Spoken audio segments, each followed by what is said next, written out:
At my grandson's wedding, my son declared for everyone to hear, "You're not family. You just came here for a free meal." And he forbade the waiter from serving me. 200 people stared at me as if I were a criminal, an intruder, a beggar who had snuck into a millionaire's event. But suddenly, a gentleman with white hair and a fine suit, whom I had never seen before in my life, approached me, touched my shoulder firmly, and whispered in my ear with a voice that seemed to cut the air, "Take my hand, and they will choke on their words when they see who you are with." I didn't understand anything. Who was this man? Why did he speak to me with such certainty?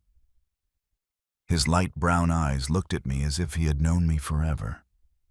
But before I could process what was happening, I need to tell you how I arrived at this moment of absolute humiliation. Let me rewind 3 hours. 3 hours that felt like 3 years of torture. I am standing in front of the mirror in my small apartment, getting ready for the wedding of my beloved grandson, Robert. I am wearing my lavender dress, the one I bought at the discount store after saving for months. It's nothing special, I know. The fabric is synthetic, the seams aren't perfect. It has a small embroidery on the collar that I tried to do myself to give it a special touch. My arthritic hands trembled while I sewed those little white flowers. I look at myself in the mirror and see a 72-year-old woman with deep wrinkles around her eyes, gray hair pulled back in a simple bun, no jewelry except the small silver crucifix my late husband gave me. I look exactly like what I am, a retired seamstress who lived her entire life in poverty so that her son could have opportunities. The phone rings. It's Robert. "Mom," he says with a strange, almost nervous tone. "About today's wedding. I need you to understand something. There are going to be very important people there. My business partners, investors, high society people. I need you to behave appropriately." Something in his voice makes me feel small, insignificant. "Robert," I answer, trying to sound cheerful. "I'm your mother. Of course I'm going to behave. I just want to see my grandson happy on his big day." There is a long pause. I hear Brenda talking in the background, but I can't distinguish the words. Then Robert says, "Just keep a low profile.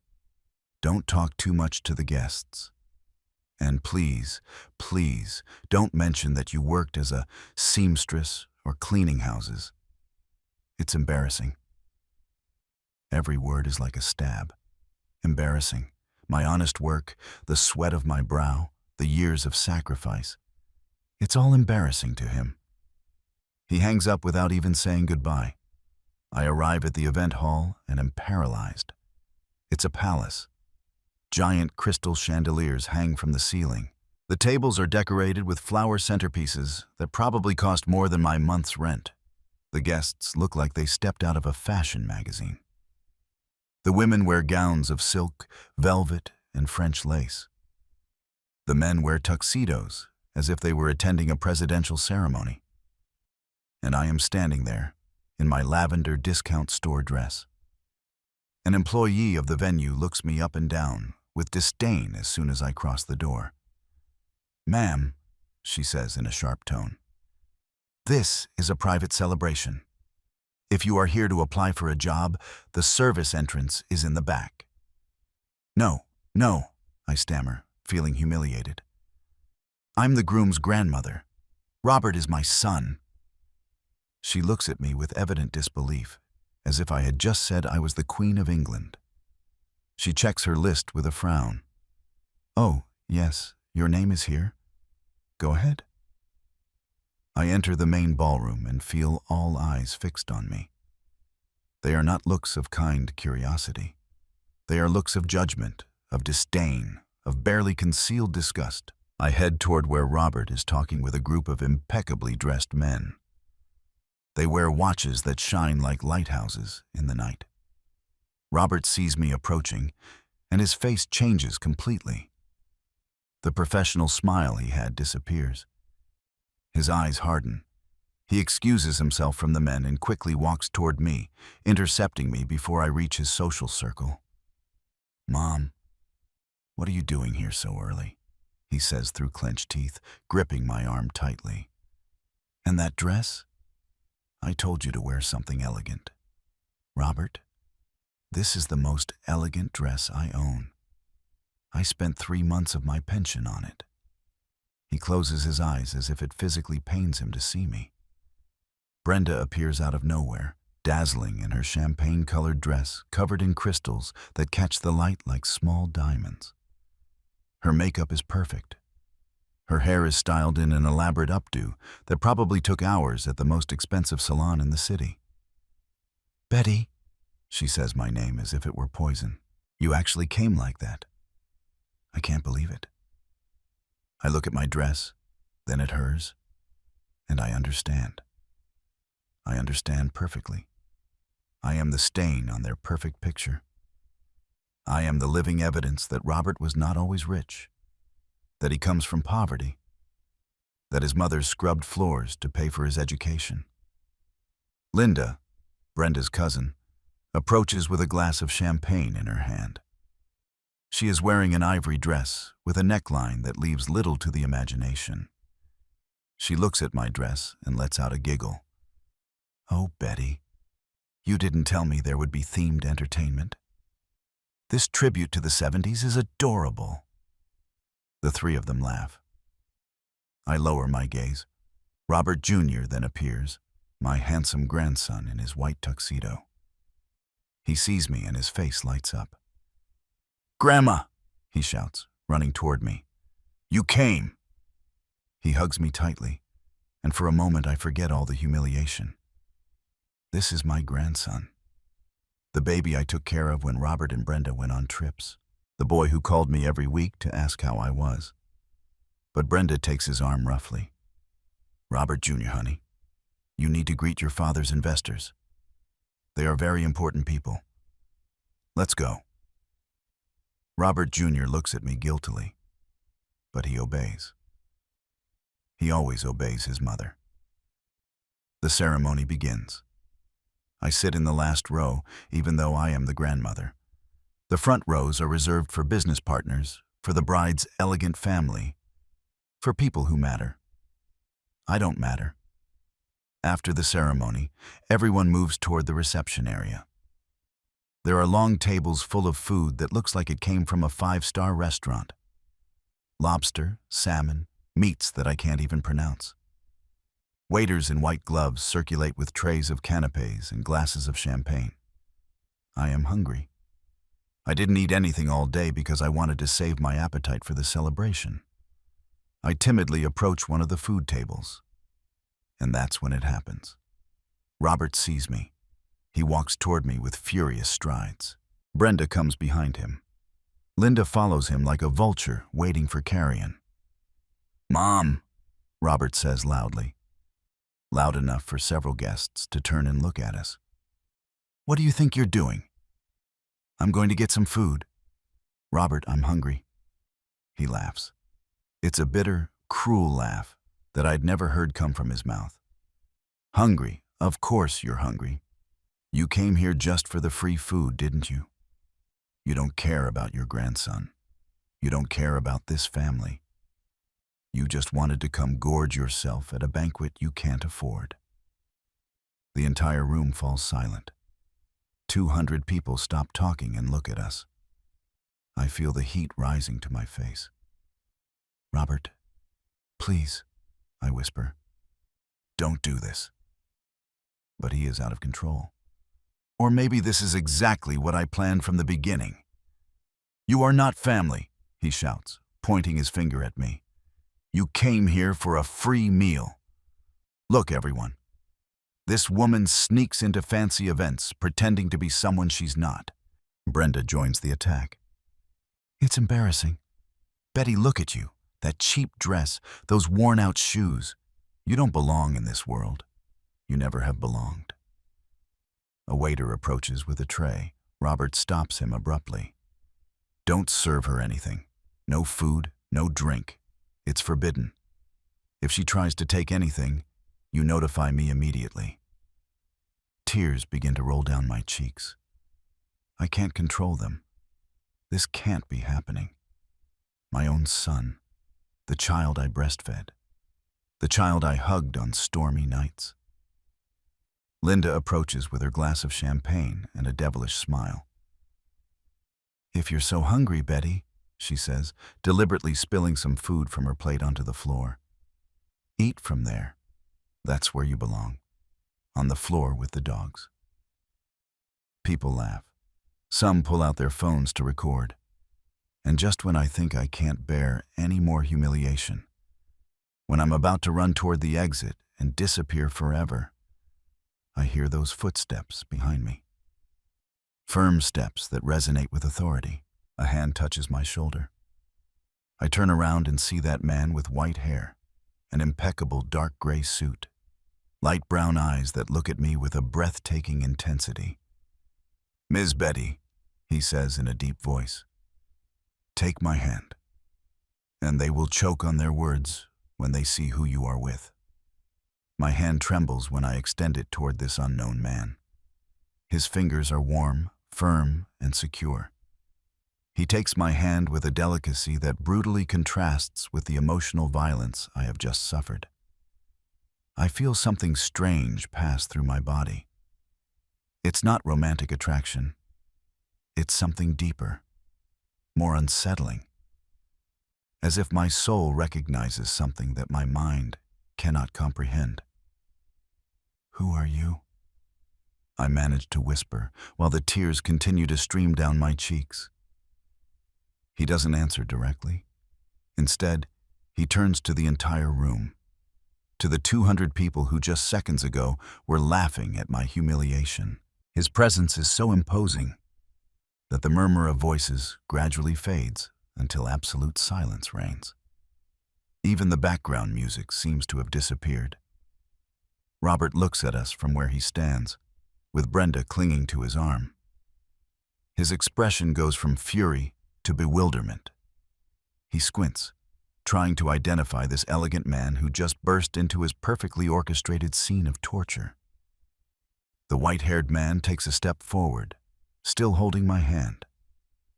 He carries his silver-handled cane in his other hand, using it more like a scepter than support.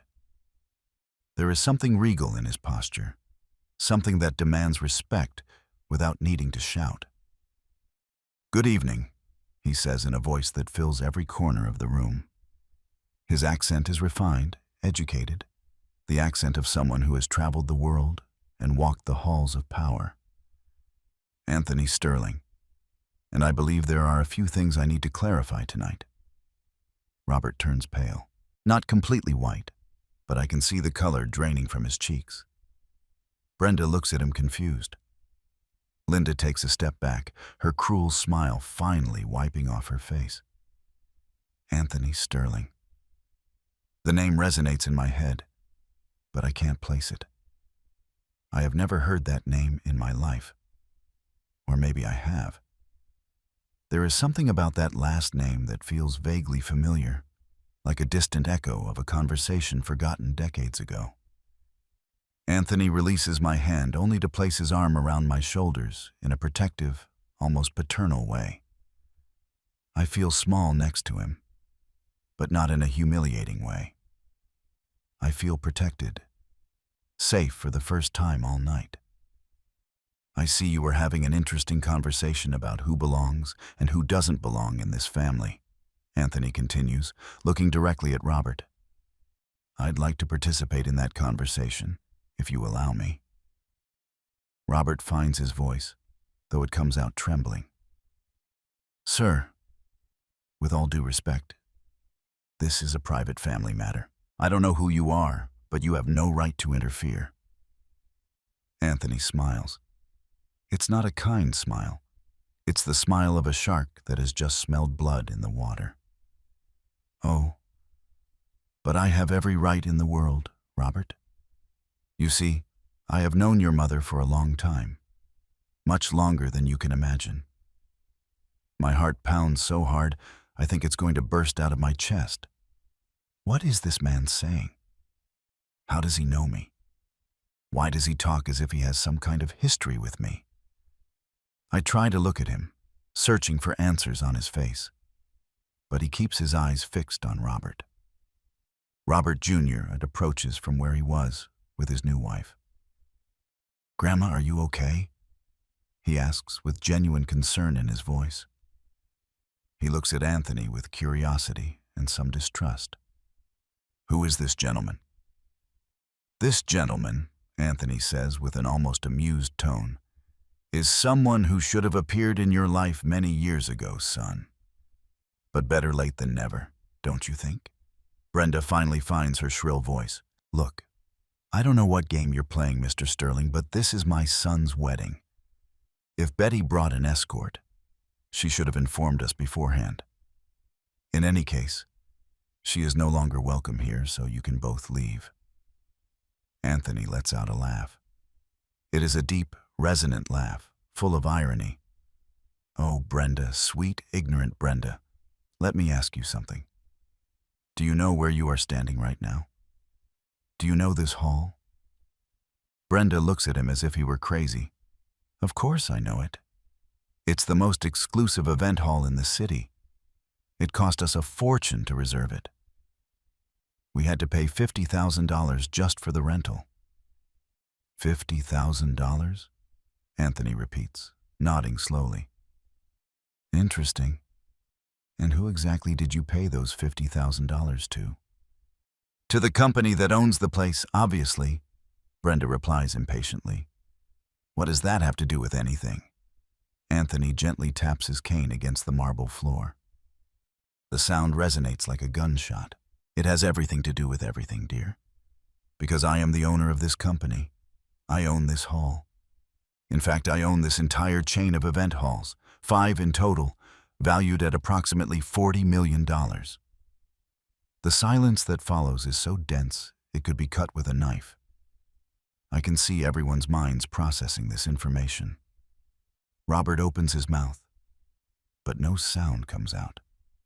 Brenda looks like a pillar of salt. "So, technically," Anthony continues in a casual tone, "you are celebrating this wedding on my property, which gives me some authority over who is welcome and who is not. And I assure you that Betty is more than welcome here." Linda tries to intervene with her annoying voice. "But that doesn't explain why you're defending a complete stranger. What do you care if the poor mother-in-law of the family feels uncomfortable?" Anthony looks at her with such intensity that she physically steps back. "She is not a stranger to me," he says slowly, "and she is definitely not poor, even if she doesn't know it yet." Now I am completely confused. What is he talking about? "What do you mean, I don't know? I know exactly how much money I have. Practically none. My pension barely covers my rent and food." Anthony finally looks at me. His light brown eyes meet mine, and I see something in them that makes me tremble. Guilt, deep regret, ancient pain. "Betty," he says softly, "I need to tell you something. Something I should have told you 46 years ago. 46 years. I quickly do the math in my head. 46 years ago, I was 26. I was pregnant with Robert. I was alone, desperate, working 3 jobs to survive because the father of my son had abandoned me when he found out I was expecting a baby. The father of my son. I look at Anthony more closely now. I study his face, his features, the shape of his eyes, the line of his jaw. And then I see it. I see it so clearly that I can't believe I didn't notice it before. Those light brown eyes. Robert has the exact same eyes, the shape of the nose. The same nose I see every time I look at my son. The strong jawline. Robert Jr. inherited it from his father, who inherited it from Robert, who inherited it from... "No," I whisper, feeling like my knees are about to give out. "It can't be. You are..." Anthony nods slowly. "I am Robert's father, Betty. The man who abandoned you while you were pregnant 46 years ago. The coward who ran away when you told him you were having a child. The monster who left you alone to face the world.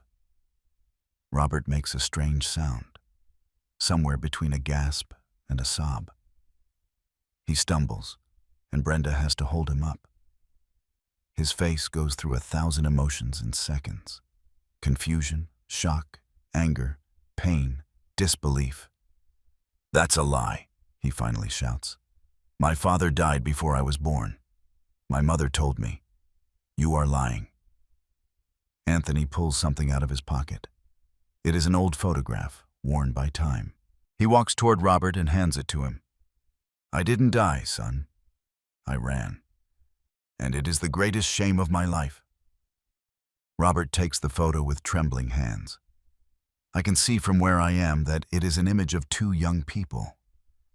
A girl of perhaps 25 in a simple dress and a shy smile. A boy of about 27 with dark hair and those unmistakable light brown eyes. They are holding hands. They look in love. That girl is me, 46 years younger. That boy is Anthony, 50 years younger. "This can't be happening," I murmur, feeling the world spinning too fast around me. Why now? Why after all this time? Why here? Anthony turns to me with tears in his eyes. Why? Because I have been a coward for 46 years, Betty. Because I looked for you for decades, but I never had the courage to face you. Because I built a business empire, but I could never build the courage to ask for your forgiveness. Until I saw your name on the guest list for this wedding.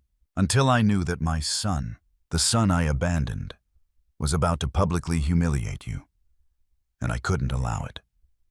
Robert Jr. slowly approaches, looking at Anthony as if he were seeing a ghost. "So, you are my grandfather," he says in a small voice. "My biological grandfather." Anthony nods. "I am, son, and I deeply regret not having been in your life." The room explodes in murmurs. 200 people talking at the same time, processing this impossible twist of events. I hear fragments of conversations. "He's the owner of the Sterling Halls. He's worth millions. What a scandal. The poor woman. The son must be destroyed." But I can't process any of it. I can only look at Anthony, this ghost from my past who appeared out of nowhere just when I needed him most. 46 years. 46 years I have carried the pain of his abandonment. 46 years I have worked until my body was destroyed to compensate for his absence. Robert continues to look at the photograph as if he could change reality with enough concentration. His hands tremble so much that the image shakes. Brenda tries to take it away, but he pulls away abruptly. "You lied," Robert says, looking at me with eyes full of tears and fury.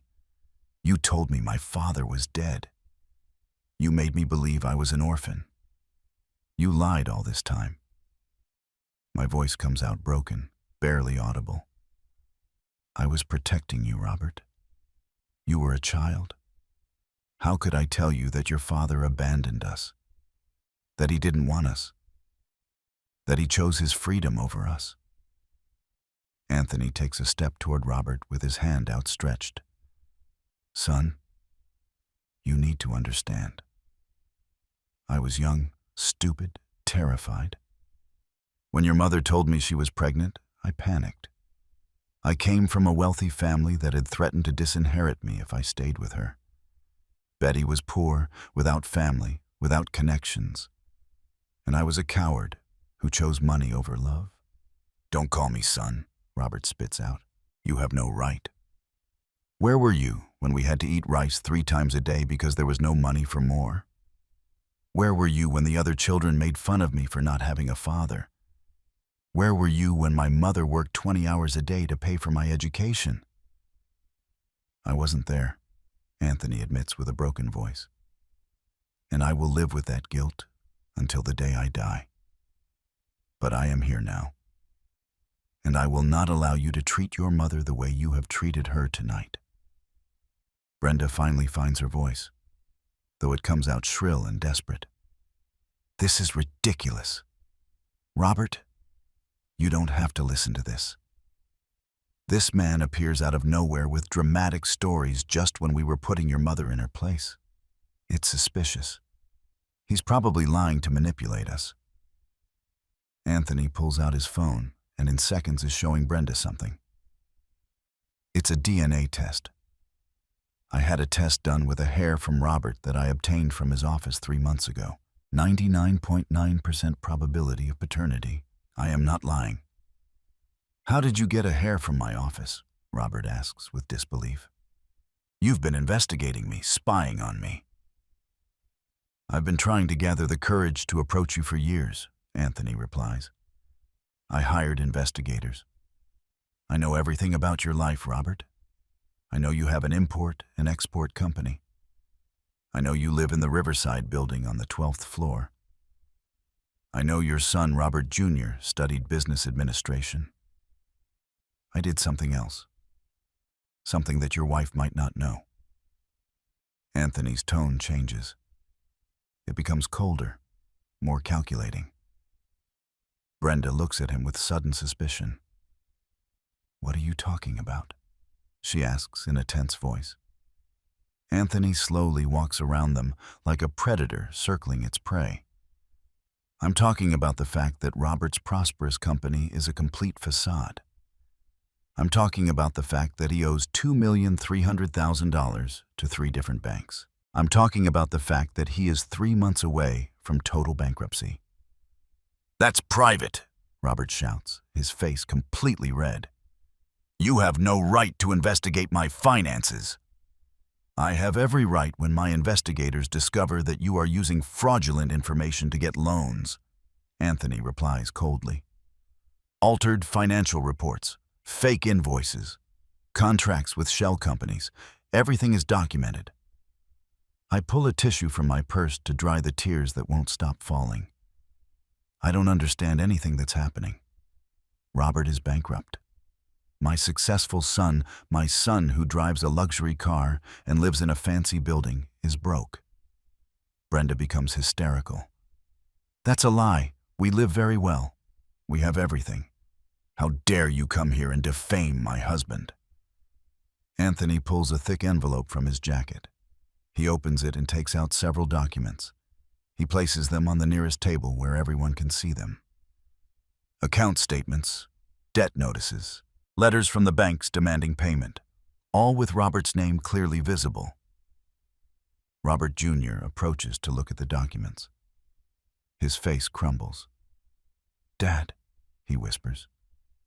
This is real. These debts are real. Robert tries to snatch the papers, but Anthony is faster. He holds them out of his reach. It's not just the debts, Anthony continues. It's how you got them. You used your mother's name as a guarantor on 2 of those loans without her knowledge. You forged her signature. What? I cry out, feeling the ground disappear beneath my feet. Robert used my name. He forged my signature. Anthony nods with a somber expression. If those loans are not paid, Betty, the banks are going to go after your house. The little house you bought with so much effort after 30 years of saving. They're going to foreclose on it for debts you didn't even know existed.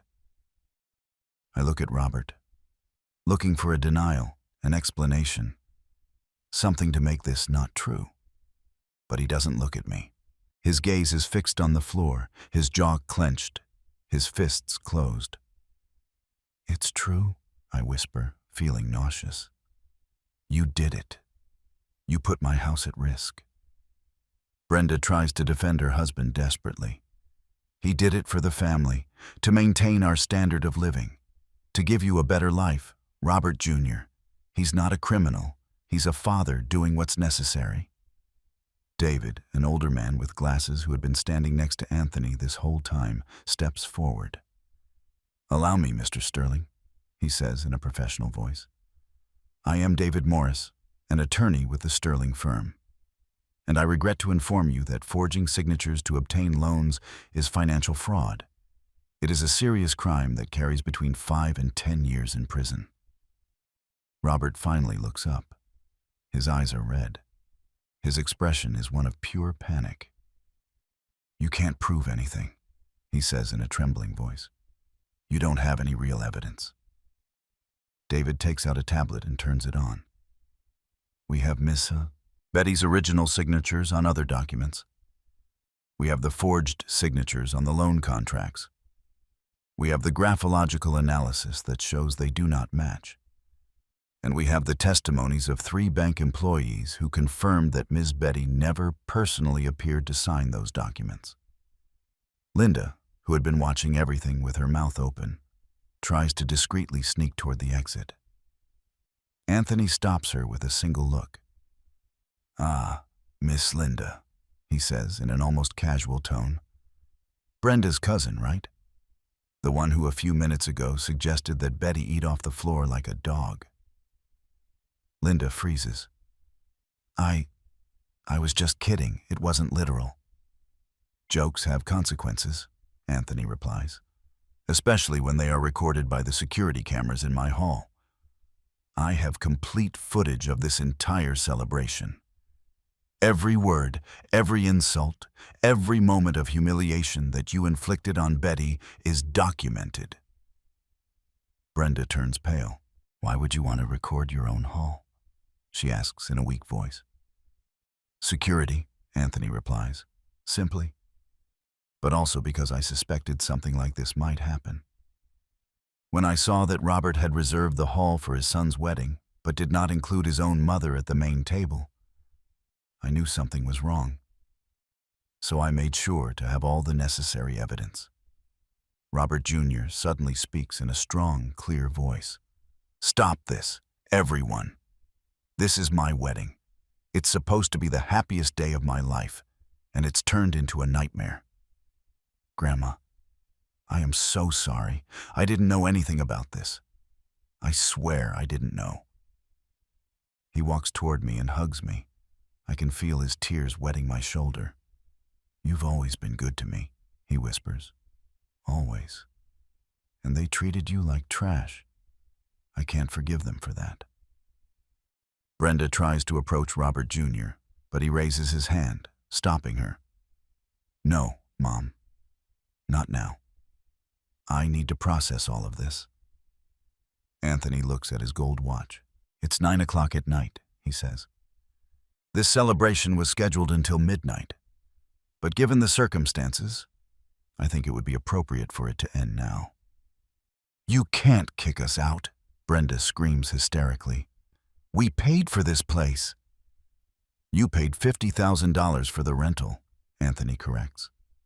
"But the contract clause clearly specifies that the owner reserves the right to terminate any event deemed inappropriate or in violation of the terms of service. And verbal harassment of other guests definitely violates those terms." The guests begin to murmur louder now. Some are already gathering their purses and wraps, clearly uncomfortable with the unfolding drama. I can see their faces. Some show pity toward me. Others seem fascinated by the scandal. A few look at Robert and Brenda with evident disgust. Brenda is on the verge of a nervous breakdown. Her perfect makeup begins to run from tears of rage. "You can't do this to us," she shouts, looking around for support. "Someone say something. This is unfair. It's our celebration." But no one says anything. Robert's business partners, those important men who treated him as an equal an hour ago, now look at him with calculating expressions. They are doing mental math. They are evaluating whether associating with a man accused of fraud is good for their business. And I can see on their faces that the answer is no. One of them, a corpulent man with a gray mustache, approaches Robert. "Mr. Henderson, I think his name is. I have heard my son mention that name before." "Robert," he says in a cold, professional voice, "I think we need to have a conversation about our distribution contract. Tomorrow at my office. 9 o'clock in the morning. It's not an invitation, it's an order. And they both know what it means. They are cutting ties. Another partner, younger but just as serious, nods. I also need to review our agreements. Robert, in light of this financial information, I have concerns about your company's solvency. Robert looks at them in desperation. Please, can we talk about this in private? Not here, not now. This is a misunderstanding. There is no misunderstanding, Anthony says firmly. The numbers don't lie, the documents don't lie, and the evidence is clear. Your company is bankrupt, and you have been hiding it with fraudulent loans. I feel dizzy. This is all too much. Just an hour ago, I was just an old woman humiliated at her grandson's wedding. Now, I am standing next to a man who claims to be my son's father after 46 years of absence, discovering that my son is a criminal who forged my signature and put my house at risk. Anthony must notice my pallor because he gently takes my arm. Betty, you need to sit down, he says with genuine concern. David, bring a chair. The lawyer immediately brings one of the elegant gold chairs closer. I am grateful because my legs no longer support me. Anthony kneels in front of me, ignoring his expensive suit on the floor. He looks me in the eyes. I know this is overwhelming, he says softly. I know I have no right to ask you to trust me after all this time. But I need you to know something. Something that changes everything. What else can change? I take a deep breath. 20 years ago, your husband, the man who raised Robert as if he were his own son, left you something in his will. A piece of land on the outskirts of the city. 40 acres of land that at the time was practically worthless. I remember that land. Arthur, my late husband, told me about it on his deathbed. It was a piece of land he had bought with his savings, dreaming of building a small farm someday. But we never had the money to develop it. When he died, it just stayed there. Empty land with no use. I know about that land, I say with confusion. But what does that have to do with all this? Anthony pulls out another document. This one looks official, with seals and notary signatures. 5 years ago, he says slowly, the government approved an urban development plan for that area. They built the largest shopping mall in the city exactly next to your land. The value of your property multiplied by 1,000. I stare at him without understanding. David continues the explanation. Ms. Betty, that land you own is now worth $5 million. It is one of the most valuable properties in the area. 5 million. The words don't make sense in my brain. $5 million. That can't be real. I live in a modest little house with leaks in the ceiling. I eat rice and beans most days. I've been wearing the same coat for 10 years. That's impossible, I managed to say. If it were worth that much, someone would have told me. I would have received offers. Something. You did receive them, Anthony says with a somber expression. 37 offers in the last 5 years. All intercepted by Robert. My head snaps toward my son. His face is completely red, sweat running down his forehead. He says nothing. He doesn't look at me. Robert is your designated executor, David explains. When your husband died, you signed a document giving him power of attorney to handle property matters on your behalf. Because you didn't know how to read complicated legal documents well. He has been using that power to intercept all offers for your land. Why? I ask, looking at Robert with fresh tears. Why would you do that? It's my property, my only security. Robert finally speaks. His voice is defensive, desperate. Because I was waiting for the right moment. I wanted the value to go up more. I was going to sell it to one of my partners. We were going to split the profits, 50-50. 50-50 of my property? I scream with a fury I didn't know I had inside me. Without even telling me. Without even asking me. Brenda tries to justify it. It was for your own good, Betty. You don't understand business. You don't know how to manage that kind of money. You would have ended up being scammed by someone. The irony of her words is so grotesque that I almost laugh. You were scamming me. You, my own family. Anthony gets up and stands next to me again like a guardian. And there's more, he says, looking at Robert. We also found drafts of a document that you planned to have your mother sign. A document that transferred ownership of the land to your name under the pretext of protecting it from potential lawsuits. Robert visibly crumbles.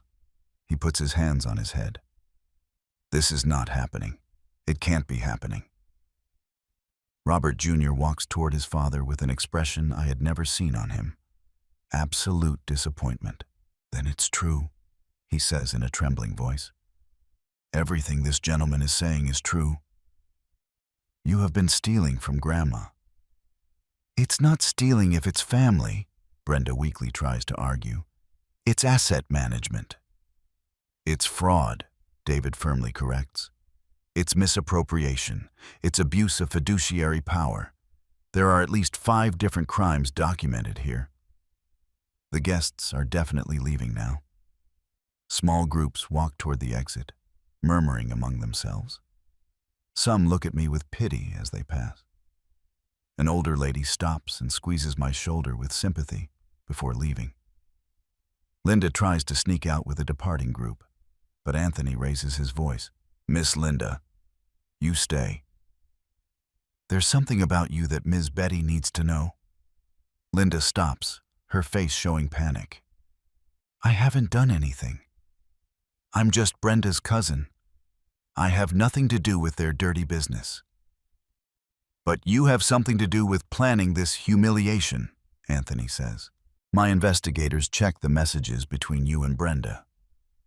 The messages where you planned exactly how to humiliate Betty tonight. Where to seat her. How to make sure everyone noticed her cheap dress. How to orchestrate the moment of the food to maximize public embarrassment. I feel as if I have been punched in the stomach. It wasn't spontaneous. It wasn't Robert losing his temper in a moment of tension. It was planned. Every detail was deliberately designed to destroy me. Brenda tries to deny it, but her face betrays her. That's not... It was for everyone's sake. We didn't want to ruin the wedding pictures with your appearance, Betty. It was for Robert Jr.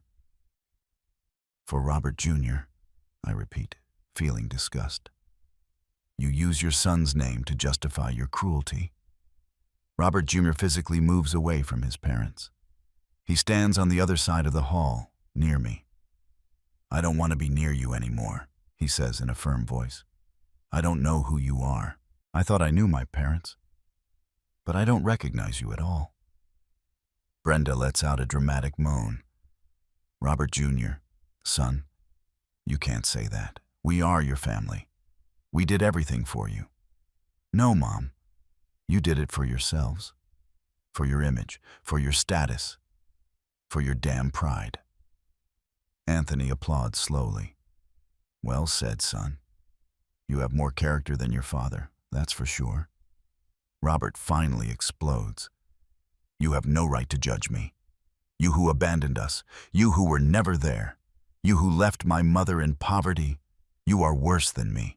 At least I was present. Present for what? I ask in a cold voice that surprises even myself.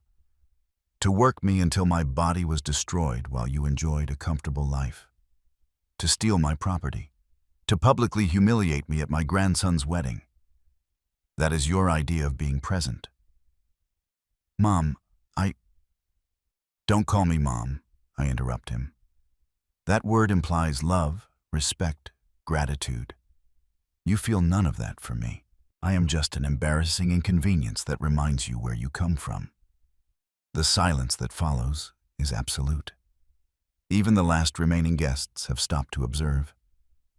Anthony looks at me with something close to pride in his eyes. Robert tries to approach me with his hands outstretched in a gesture of supplication. His eyes are red, swollen with tears. "Mom, please," he says in a broken voice. "Let me explain. Let me fix this. I can fix everything." I instinctively step away from him. Anthony steps between us like a shield. "I think you've explained enough," he says in an icy tone. "And frankly, there's nothing to fix here except the legal consequences of your actions." Brenda runs to her husband and hugs him. "They are attacking your family," she shouts at Anthony. "You appear after decades as if you were a savior, but you are only destroying everything. What kind of father does that?" "The kind of father who won't allow the woman who raised his son alone to be abused," Anthony replies without being flustered. "The kind of father who arrived 46 years late, but who at least arrived when he was needed most." Robert breaks free from Brenda's embrace and kneels in front of me. The knees of his expensive pants touch the marble floor. "Mom, listen to me. I know I made mistakes. I know I failed you. But I can change. Give me a chance. We're family. Family forgives." I look down at this 46-year-old man crying like a child. This is the baby I breastfed, the child I comforted after nightmares, the teenager I helped with his homework until 2 o'clock in the morning while my eyes burned with fatigue, the young man I supported when he started his business by lending him the only $1,000 I had saved. And now he is a stranger who forged my signature and planned to steal my property. Family forgives. I repeat his words slowly. But first, family respects. And you never respected me, Robert. From the moment you started making money, you saw me as an embarrassment, as something you had to hide. "That's not true," he sobs. "I love you. I have always loved you." "Love doesn't plan public humiliations," I say firmly. "Love doesn't forge signatures. Love doesn't steal. Whatever you feel for me, Robert, it's not love.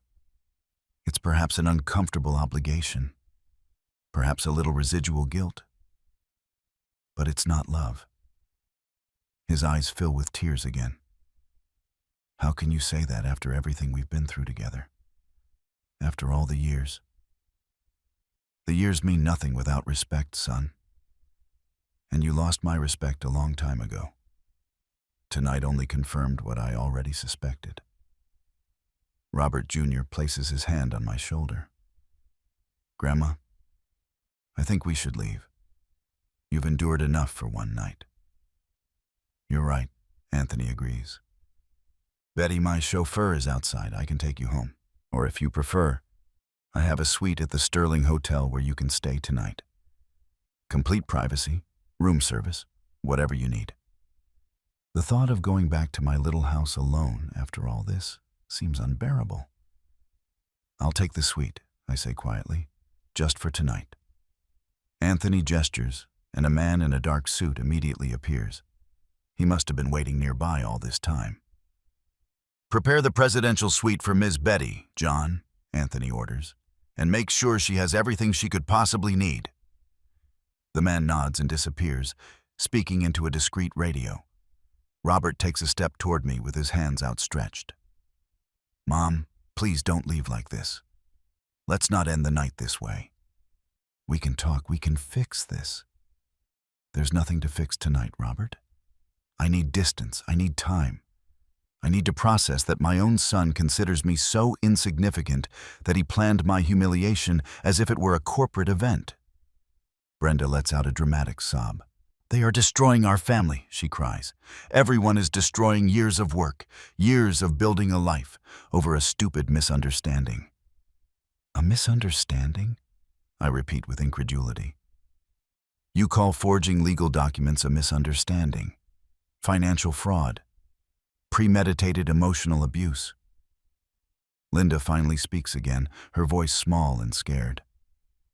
"Brenda, I think we should go. This is not going to get better tonight.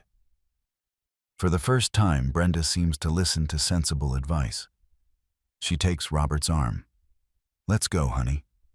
Tomorrow we'll talk to lawyers. We'll fix all of this. There's nothing to fix legally, David says in a professional tone. The documents are in order. The evidence is irrefutable. Criminal charges are inevitable unless Mr. Robert cooperates completely with the authorities. What exactly does that mean? Robert asks in a trembling voice. It means that if he voluntarily confesses to the fraud, if he returns everything he took, if he accepts his company's bankruptcy without resistance, then we could negotiate a reduced sentence. Perhaps community service instead of prison. Perhaps probation instead of jail. Prison, Robert whispers, paling. They could send me to prison. Securities fraud, forgery of legal documents, abuse of fiduciary power, David enumerates. Each one carries potential sentences of 5 to 10 years, accumulated. We could be talking about 20 years. Brenda completely falls apart. She lets out a cry and grabs Robert's arm, as if he could protect her from this reality. 20 years. My husband can't go to prison for 20 years. We have a life. We have plans. You should have thought about that before committing crimes, Anthony says without sympathy. Actions have consequences. You are finally learning that lesson. Robert Jr. takes my hand. Grandma, let's go, please. You need to rest. He's right. I feel like my legs barely support me. My whole body aches from the tension of this endless night. Yes, let's go. Anthony offers his arm, and I accept it. We walk together toward the exit of the hall. The last remaining guests observe us in silence. Some with respect, others with morbid curiosity, one or two with genuine compassion. When we reach the door, I hear Robert's voice behind us. Mom, wait. I stop, but I don't turn around. What, Robert? I'm sorry. I really am sorry. I know it means nothing now. I know the words are empty. But I need you to know it. I'm sorry. There is a long silence. Anthony waits patiently without pressuring me. Robert Jr. gently squeezes my hand. Finally, I speak without turning around. I'm sorry too, Robert. I'm sorry I failed you in some way. That I didn't teach you the right values, that I gave you so much sacrifice that you forgot how to appreciate what you have. That I loved you so much that I didn't prepare you for the harshness of the world. I'm sorry for that. And then I walk outside without looking back. The cool night air hits my face as we leave the hall. I breathe deeply, trying to fill my lungs with something other than the smell of expensive perfumes and betrayal. The sky is dark, full of stars that seem indifferent to all the human drama that just unfolded under that elegant roof. A black car waits at the entrance. It's not just a car. It's a long, shiny limousine that probably costs more than my entire house. The chauffeur, an older man in an impeccable uniform, opens the rear door with a respectful bow. Ma'am, he says in a kind voice, it's an honor to serve you. I get in awkwardly. I have never been in a vehicle like this. The seats are butter-soft leather. There are dim lights on the ceiling that create a tranquil atmosphere. Anthony sits next to me while Robert Jr. gets in on the other side. David settles into the seat facing us. The car begins to move smoothly. I look out the window at the hall we left behind. I can see the silhouette of Robert and Brenda at the entrance, hugging, probably crying. Linda is frantically talking on the phone. Their entire perfect world has crumbled in a single night. And I should feel satisfaction. I should feel justice. But I only feel a deep, painful emptiness. Anthony must notice my expression because he speaks softly. It's normal to feel confused, Betty. Justice and pain can coexist. You can be furious with Robert and still love him. You can want him to face consequences and still wish it wasn't necessary. I love him, I whisper, tears rolling down my cheeks. Despite everything, despite what he did, he is still my son. I carried him in my womb. I breastfed him. I cared for him when he was sick. How do I stop loving him just because he betrayed me? You don't have to stop loving him, Robert Jr. says, squeezing my hand. But you can love him from a distance. You can love him and still protect yourself. You can love him and still demand respect. The boy is right, Anthony agrees. Unconditional love does not mean unconditional tolerance. It means you want the best for that person, even when the best is for them to face the consequences of their actions. David clears his throat. Ms. Betty, if you permit me, tomorrow we will need to meet to discuss the next legal steps. We need to file formal charges against Robert for the fraud. We need to ensure that all your assets are protected, and we need to begin the process of financial management of your new wealth. New wealth. The words sound surreal. 12 hours ago, I was a poor old woman worried about being able to pay the electricity bill this month. Now I am a millionaire. How is it possible for life to change so drastically in so little time? I can't think about any of that tonight, I say in an exhausted voice. My brain is completely saturated. Of course, David replies kindly. Rest tonight. Tomorrow at 10 o'clock in the morning, I will send someone from the firm to visit you at the hotel. Just to talk informally, without pressure, about the options. The car stops in front of an imposing building. Sterling Hotel is written in bright gold letters above the entrance. It is one of the most luxurious hotels in the city. I have walked past it many times, but I never imagined I would enter. The chauffeur opens my door and gently helps me out. Anthony offers his arm again, and we walk together toward the entrance. The glass doors open automatically. The lobby is spectacular. Marble floors that shine like mirrors, crystal chandeliers, fresh flowers in huge vases. Impeccably dressed employees look at us with respect. A young woman behind the reception desk sees us arrive, and her face lights up. Mr. Sterling, she says with a professional smile, everything is ready as you ordered. The presidential suite is prepared. Thank you, Adriana, Anthony replies. This is Ms. Betty. She is a very special guest. I want her to be provided with everything she needs. Absolutely everything. The receptionist nods effusively. Of course, sir. Ms. Betty, it is a pleasure to welcome you. She hands me a key card in an elegant envelope. Anthony guides me to the elevators. We go up in silence. The elevator is as elegant as the rest of the hotel. It has soft music and mirrored walls with gold accents. We arrive at the 15th floor. The doors open directly onto a private hallway with a single door at the end. The presidential suite. Anthony uses his own card to open it. The suite is larger than my entire house. It has a living room with furniture that looks straight out of a magazine. A small but fully equipped kitchen, a dining area with a table for 6 people.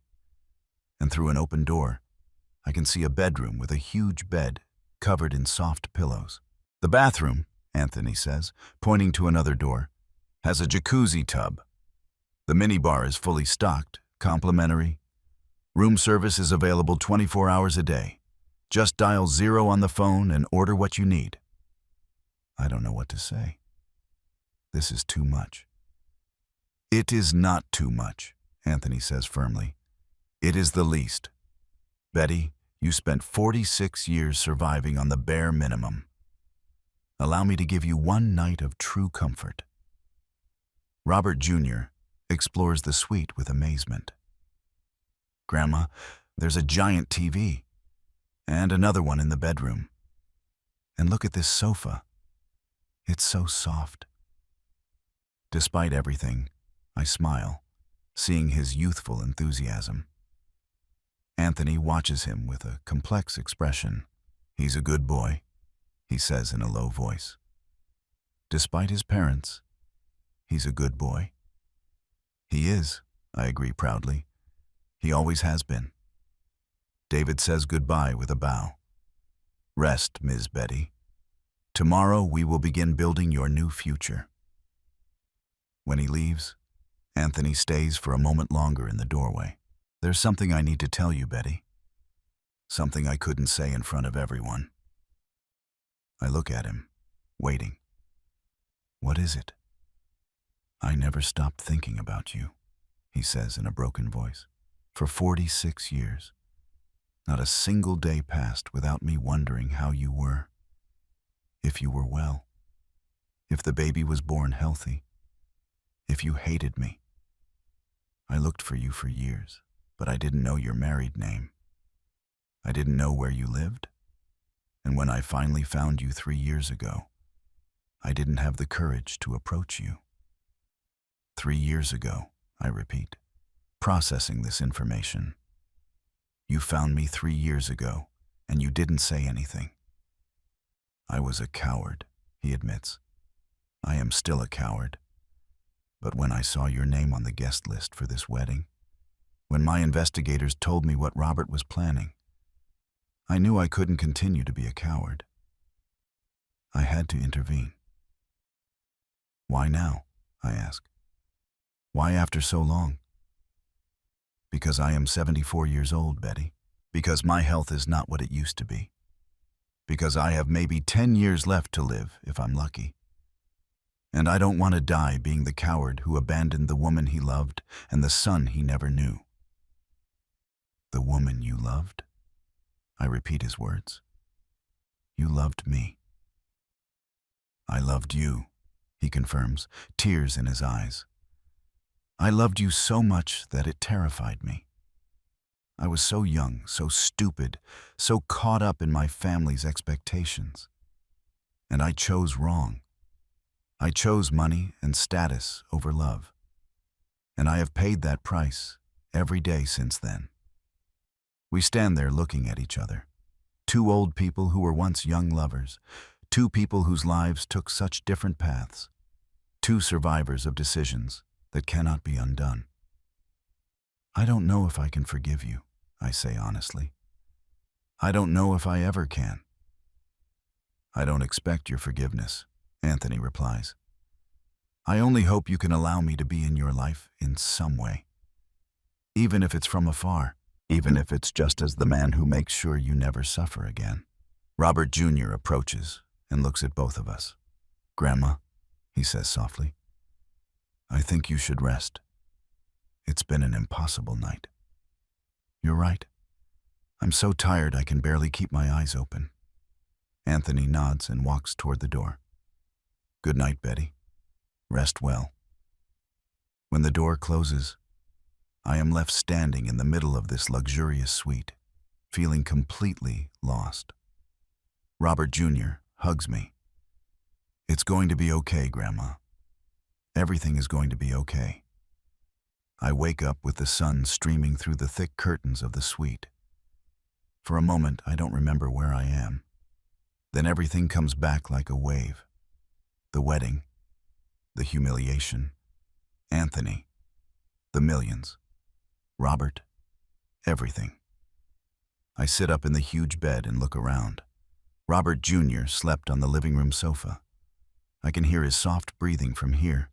It's early, maybe 6 o'clock in the morning. I've spent so many years waking up early to work that my body no longer knows how to sleep in. I get up and walk to the window. The city stretches out below, slowly waking up. From up here, everything looks small, manageable. But I know that down there, in those streets, my life has changed forever. I hear a gentle knock on the door.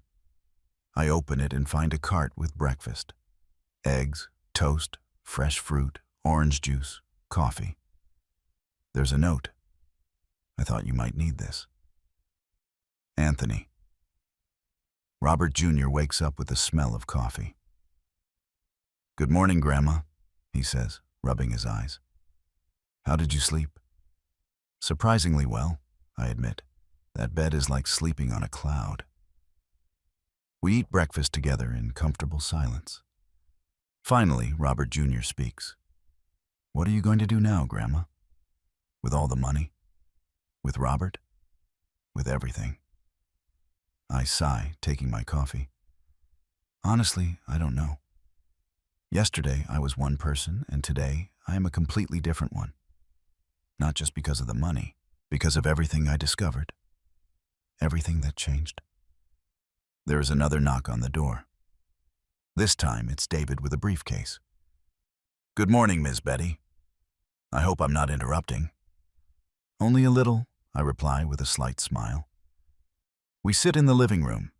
David takes out documents and begins to explain. The offers for the land, the investment options for the stocks, the strategies to protect the assets. My head spins with so much information. And what about Robert? I ask finally. What is going to happen to my son? David becomes serious. That depends on you, Ms. Betty. We can file full criminal charges. He would face prison. Or we can negotiate a settlement where he confesses, declares bankruptcy, returns everything stolen, and receives a suspended sentence with community service. Which one do you recommend? The lawyer looks at me directly. As a lawyer, I recommend the option that protects you the most. Full charges. As a human being, I understand that he is your son, and that a mother's love is not erased by betrayal. Before I can answer, my phone rings. It's a number I don't recognize, but I answer. Mom, Robert's voice says. His voice sounds broken, exhausted. Please, I need to talk to you. Please. Where are you? I ask. In the hotel lobby. The staff won't let me up without your authorization. Please, Mom. Just 5 minutes. That's all I ask. I look at Robert Jr. and David. Both look at me, letting me decide. Finally, I sigh. Tell him to come up. When Robert enters the suite minutes later, I barely recognize him. He is wearing the same clothes from last night, but crumpled and stained. His hair is disheveled. His eyes are red and swollen. He seems to have aged 10 years in one night. Mom, he says, and his voice immediately breaks. He falls to his knees in front of me. Forgive me. Please forgive me. I can't live knowing what I did to you. I can't breathe knowing I hurt you so deeply. Tears stream down his face. They are real tears, not the calculated tears from last night. These are the tears of a completely destroyed man. Robert, I say softly, get up off the floor. He obeys, trembling. He sits on the sofa with his head in his hands. Brenda left me, he says in a hollow voice. She left early this morning. She said she can't be with a man who is going to prison, that she can't be with a failure. She took her things and went to Linda's house. I'm sorry, I say, and I mean it. Despite everything, I don't want him to suffer. Don't be sorry, he says bitterly. You were right about her. You were right about everything. I spent so many years trying to be someone I'm not, trying to impress people who aren't worth it. And I lost the only real thing I had. I lost you. You haven't lost me, Robert. I'm still here. He looks up in surprise. How can you say that after everything? How can you even look at me? Because I'm your mother. Because despite all the pain, despite all the betrayal, you are still my son. A mother's love doesn't turn off like a switch. But I'm going to prison, Mom. David explained everything. I could go to prison for 20 years. I look at David. There is another option, I remind him. The lawyer nods. Mr. Robert, if you voluntarily confess all your crimes, If you agree to return everything you took, if you declare bankruptcy and accept financial supervision for 10 years, we can negotiate a suspended sentence, community service, probation. But it requires total cooperation. Robert looks at me with desperate hope. You would do that for me, after everything? With conditions, I say firmly. First condition, mandatory therapy. You need professional help to understand why you did what you did. Second condition, no more contact until you show real change. You can write me letters. I can read them when I'm ready. Third condition, you leave Robert Jr. alone. You don't manipulate him. You don't pressure him. You let him live his life. I accept, he says immediately. I accept everything, whatever it takes. And fourth condition, I continue. You will use part of your community service working in soup kitchens for homeless people. You will spend time with people who live in the poverty that you were so ashamed of. You will learn humility. Yes, Mom. Whatever you say. Robert Jr. approaches his father. Dad, he says in a serious voice, I'm going to be watching. If you really do this, if you really change, maybe someday we can rebuild something. But it has to be real. No more lies. Robert hugs his son, crying. I'll be better. I promise. I will be better. There is a knock on the door again. This time it is Anthony. He enters and sees Robert. The tension in the air is palpable. Two men who never knew each other, but are connected by blood and by me. Son, Anthony says slowly, I want you to know that I bought all your debts this morning. I am your creditor now. Robert pales.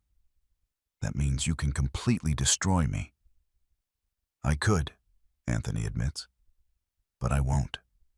If you cooperate with justice, if you really change, I will forgive the debts. All of them. Your mother suffered enough raising you alone. I don't want her to suffer watching her son in prison if there's another way. Why? Robert asks, confused. Why would you help me after what I did? Because I failed as a father 46 years ago, Anthony replies. And maybe if I had been there, if I had raised you with your mother, you would be a different man. Part of your failure is my responsibility. Not all of it, but part. The two men look at each other. There is so much pain, so much lost time, so many unspoken words. Finally, Robert extends his hand. Thank you, he says simply. Anthony takes it. Don't thank me. Thank your mother. She is the one who decided to give you this opportunity. I get up and walk to the window. I look at the city down there. I think about everything that has happened, about everything that is coming. What are you going to do now, Mom? Robert asks softly. I turn around and look at all of them. My broken son, my strong grandson, Anthony, the ghost of my past, David, the guardian of my future. I'm going to live, I say clearly. For the first time in 72 years, I am going to live without fear, without money worries, without needing to prove anything to anyone. I'm going to travel. I'm going to see the world I never could. I'm going to help other people who are where I was. I'm going to open a community center for women who are struggling alone. I'm going to make my suffering mean something. Anthony smiles. I would like to help with that community center, if you allow me. And I would like to work there, Robert Jr. says. I want to do something meaningful with my life. Even Robert speaks. When I finish my community service, I would like to be part of that too, if you'll allow me someday. I look at all of them. My family. Broken, but maybe, just maybe, in the process of healing. Justice has been served, I say softly. Robert will face consequences, but will have a chance for redemption. I have financial security for the first time in my life. Robert Jr. has the freedom to choose his own path. And Anthony, you are finally doing the right thing. I approach the window one last time. The sun is shining fully now. It's a new day, a new life. I spent 72 years surviving. Now I'm going to spend the rest of my days living, truly living.